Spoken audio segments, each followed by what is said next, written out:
आज हम इंग्लिश में कुछ इंटरेस्टिंग टर्म्स के बारे में सीखने वाले हैं।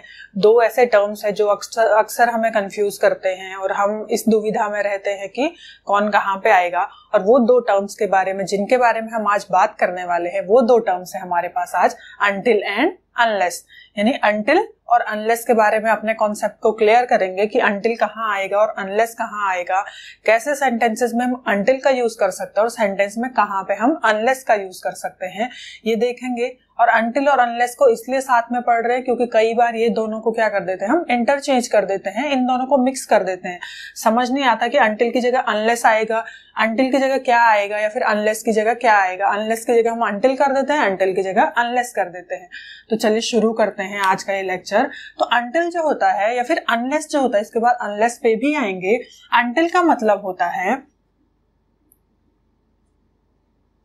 Till the time. अनटिल का मतलब क्या होता है, टिल द टाइम। मोस्टली जो अनटिल और अनलेस है उन दोनों का मीनिंग लगभग एक जैसा होता है, यानी कि जब तक की। लेकिन अनटिल जब भी आएगा तो वहां पे क्या होगा, एक टाइम की बात की जा रही होगी। तो टिल द टाइम यानी कि उस वक्त तक जब बात हो रही होगी तो क्या आएगा, अनटिल आएगा। उसके साथ ही ये भी समझना जरूरी है कि ये दोनों जब हम पढ़ रहे हैं अनटिल एंड अनलेस, तो ये दोनों क्या है, कंजंक्शन है। क्या है, दोनों कंजंक्शन है। और कंजंक्शंस का मतलब क्या होता है, जो किसी भी दो फ्रेजेस को कनेक्ट करता है। दो फ्रेजेस हो सकते हैं यानी कि कनेक्शन बना रहा है। कनेक्शन किसके बीच हो सकता है, वो कनेक्शन वो हो सकता है टू फ्रेजेस, यानी कि सेंटेंस के दो फ्रेजेस हो सकते हैं, कोई सेंटेंस हो सकते हैं, कोई क्लॉज हो सकते हैं। तो वहां पे जब भी कनेक्शन की बात आएगी और जो कनेक्शन, जो वर्ड्स बना रहे होंगे, जो शब्द कनेक्शन बना रहे होंगे, तो उनको क्या कहा जाता है, कंजंक्शन कहा जाता है। अनटिल और अनलेस भी उनमें से एक है, उन कंजंक्शंस में से या उन शब्दों में से एक है जो क्या करते हैं, कनेक्शन बनाते हैं दो फ्रेजेस, दो सेंटेंसेस, दो क्लॉजेस के बीच में। ठीक है, इतना तो समझ में आ गया है। अनटिल का मतलब होता है टिल द टाइम, यानी कि एक पॉइंट ऑफ टाइम है, एक टाइम है जहां पे किसकी बात हो रही है, अनटिल, यानी कि एक पर्टिकुलर टाइम, यानी कि जब तक की उसकी बात हो रही है तो क्या आएगा, अनटिल आएगा। यहाँ पे इसके अलावा ये क्या करता है, कंडीशन को भी सिग्निफाई करता है। यानी कि जहां पे एक तो टिल द टाइम यानी कि जब तक की एक सिचुएशन भी हो सकती है ऐसी, एक कंडीशन, एक शर्त हो सकती है ऐसी, और दूसरा क्या हो सकता है, एक टाइम हो सकता है, यानी कि जब तक की। सेंटेंस के एग्जांपल में आ जाते हैं कि अनटिल कहाँ पे यूज हो रहा है। जैसे पहला सेंटेंस है, you can not watch television until you finish washing the dishes, यानी कि जब तक तुम बर्तन धोना खत्म नहीं कर देते तब तक तुम क्या नहीं कर सकते हो, टीवी नहीं देख सकते हो। तो जब तक तुम टीवी कब तक नहीं देख सकते हो, जब तक क्या नहीं कर देते, बर्तन धोना खत्म नहीं कर देते, यानी कि जो डिश वॉश हो रहा है वो खत्म नहीं कर देते। तो किसका यूज हुआ है, अनटिल का यूज हुआ है। अनटिल क्या दिखा रहा है यहाँ पे, यानी कि एक ऐसा टाइम आएगा, एक टाइम ऐसा आएगा जहां पे क्या हो जाएगा, ये जो वॉशिंग द डिशेस है ये खत्म हो जाएगा, यानी कि बर्तन धोना खत्म हो जाएगा। ऑब्वियसली बर्तन खत्म हो जाएंगे, जब बर्तन धोने की जो प्रोसेस है वो खत्म हो जाएगी तो क्या है, अब उसके बाद टीवी देख सकते हो। यहाँ पे आप सेम चीज दूसरे पॉइंट में भी ले सकते हो कि ये कंडीशन की भी बात कर रहा है, यानी कि एक कंडीशन भी हो रही है यहाँ पे। कैसे कंडीशन हो रही है, यानी कि किसी के सामने कंडीशन रखी गई है कि जब तक तुम ये काम खत्म नहीं कर देते तब तक तुम दूसरा नहीं कर सकते हो, जब तक तुम ये काम खत्म नहीं कर देते तब तक कुछ और नहीं कर सकते। तो यहाँ पे एक काम क्या है, वॉशिंग द डिशेस यानी कि बर्तन धोना, और दूसरा क्या है, टेलीविजन। टिल द टाइम, एक टाइम आया ऐसा, एक टाइम आएगा ऐसा जब ये बर्तन धोना खत्म हो जाएंगे तो अब तुम टेलीविजन देख सकते हो। ठीक है, उसके अलावा टिल द टाइम में एक और चीज देख लेते हैं। दूसरा एग्जांपल है, wait here until I come back. Wait here until I come back, यानी कि मेरे वापस आने तक यहाँ रुको, यानी कि मेरे वापस आने का कोई टाइम आएगा। अंटिल कहाँ क्यों यूज किया है, टिल द टाइम के लिए यूज किया गया है। यानी कि यहाँ पे क्या है, कोई ऐसा टाइम होगा, कोई ऐसा समय आएगा, कुछ ऐसा वक्त आएगा कि मैं वापस आऊंगी या आऊंगा। तो यहाँ पे क्या है, वेट करने को कहा गया, इंतजार करने को कहा गया, रुकने को कहा गया है। Wait here until I come back, यानी कि मेरे वापस आने तक यहाँ इंतजार करो, यहाँ रुको। अब ये अंटिल क्यों यूज हुआ है, टाइम की वजह से यूज हुआ है। टिल द टाइम यानी कि जब तक कि मैं वापस नहीं आ जाता या फिर मेरे वापस आने तक। तो ये दो सेंटेंसेस का क्या हो गया होगा, जो कॉन्सेप्ट है वो क्लियर हो गया होगा कि टिल द टाइम के लिए कैसे यूज हुआ है, फिर कंडीशन को के लिए कैसे यूज हो सकता है अनटिल। इसके अलावा कुछ और चीजें देखते हैं अनटिल के बारे में और साथ ही समझते हैं कि टिल और अनटिल में क्या कनेक्शन है, उसको भी देख लेते हैं। तो अभी तक हम अनटिल के बारे में कुछ कुछ चीज समझ चुके हैं कि टिल द टाइम यानी कि जब तक कि कोई काम हो नहीं जाता है, टाइम की बात हो रही है, समय की बात हो रही है, कुछ समय का पता चल रहा है। जैसे हमने इससे पहले 2 एग्जाम्पल देखे थे, अभी हमारे पास कुछ एग्जाम्पल और हैं और यहाँ पे समझते हैं अनटिल के बारे में और चीजें आगे क्या है। पहली बात तो ये, क्योंकि जब हमने बात की थी कि अनटिल का मतलब क्या होता है, टिल द टाइम, तो अनटिल की जगह एक और सुना सुना या फिर जाना पहचाना एक शब्द आता है जो क्या आता है, टिल। टिल में डबल एल होता है, अनटिल में एल सिंगल होता है लास्ट में, ठीक है। टिल और अनटिल नॉर्मली क्या हो सकते हैं, इंटरचेंज हो सकते हैं, यानी कि टिल की जगह अनटिल यूज किया जा सकता है और अनटिल की जगह टिल यूज किया जा सकता है। लेकिन कुछ सिचुएशन ऐसी भी आएगी, एक कंडीशन ऐसी आएगी जहां पे अनटिल और टिल को इंटरचेंज नहीं किया जा सकता, यानी कि अनटिल की जगह टिल और टिल की जगह अनटिल यूज नहीं किया जा सकता। वो सिचुएशन हम देखने वाले हैं इस सेंटेंस के थ्रू। अब यहाँ पे क्या है, पहला सेंटेंस है, we have to wait until the next train arrives, यानी कि हमें तब तक, जब तक कि नेक्स्ट ट्रेन या फिर अगली जो ट्रेन है वो आ नहीं जाती, तब तक हमें क्या करना होगा, इंतजार करना होगा। अब अंटिल से अगेन क्या पता चल रहा है, टाइम का पता चल रहा है, यानी कि नेक्स्ट ट्रेन आएगी तब तक हमें इंतजार करना होगा, अगली ट्रेन के आने तक हमें इंतजार करना होगा। अब यहाँ पे हम क्या कर सकते हैं, अंटिल की जगह टिल यूज कर सकते हैं, अंटिल की जगह टिल यूज कर सकते हैं। अभी तक हम यही देख रहे हैं कि अंटिल और टिल का मीनिंग सेम होता है, अंटिल की जगह टिल यूज कर सकते हैं, लेकिन आगे आने वाले सेंटेंस में हम देखने वाले हैं कि ऐसी कौन सी कंडीशन है या ऐसी कौन सी सिचुएशन है जहां पे अंटिल की जगह टिल यूज नहीं कर सकते हैं, वो भी देखने वाले हैं। नेक्स्ट सेंटेंस है, until the signal turns red no one will stop, यानी कि तब तक कोई नहीं रुकेगा जब तक कि सिग्नल क्या नहीं हो जाता, रेड नहीं हो जाता, यानी कि लाल बत्ती जब तक नहीं आती तब तक कोई नहीं रुकेगा। अब यहाँ पे क्या है, अंटिल।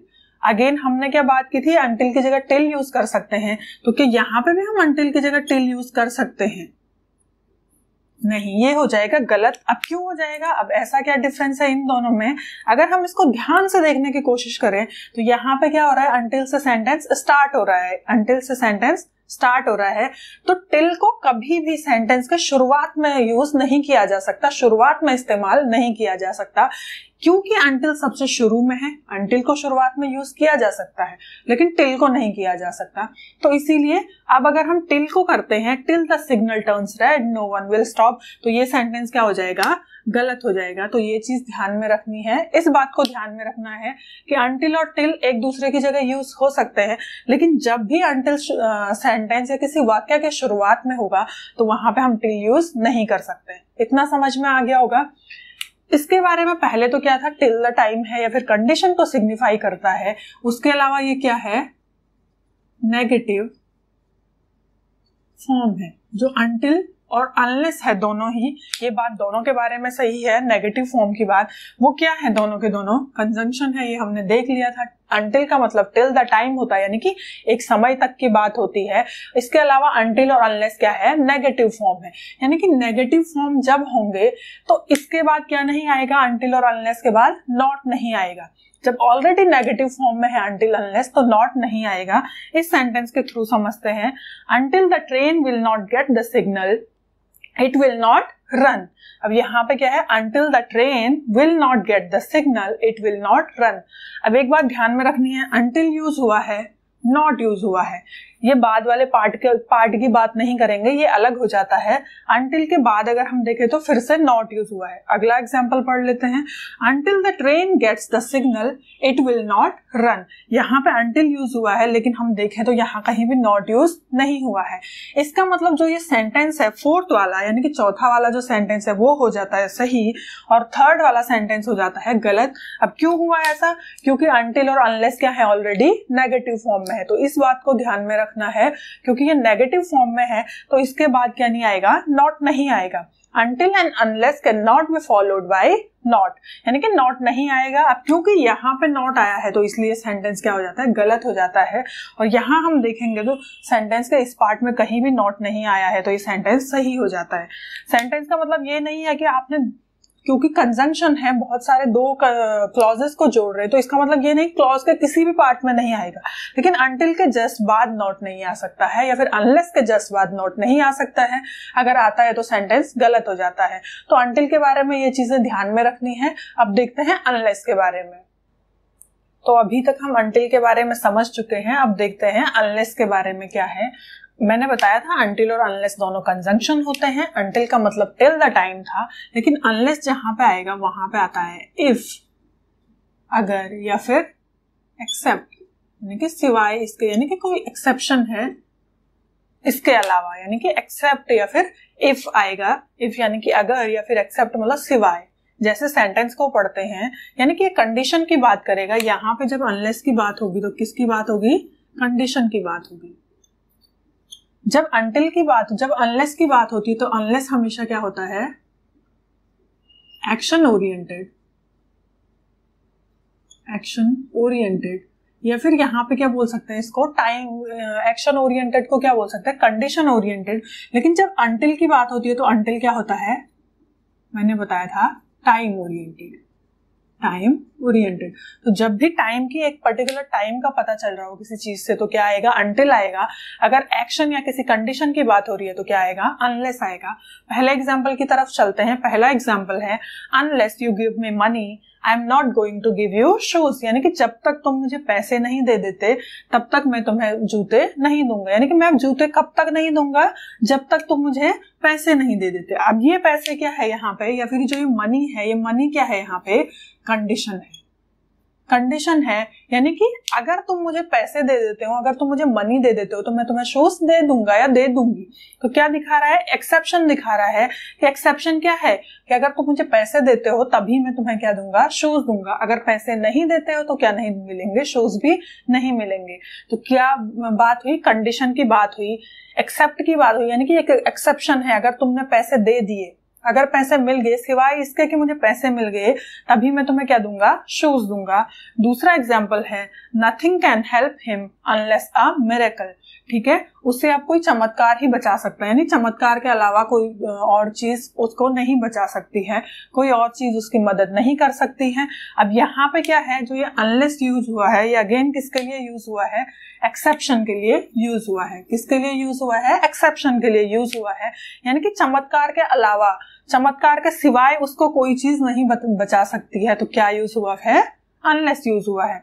दो सेंटेंसेस हमने देख लिए, इसके अलावा आप कुछ और सेंटेंसेस भी देख सकते हैं। जैसे जब तक तुम अनहेल्दी खाना बंद नहीं करोगे तब तक बीमार रहोगे, या फिर तब तक ठीक नहीं हो पाओगे।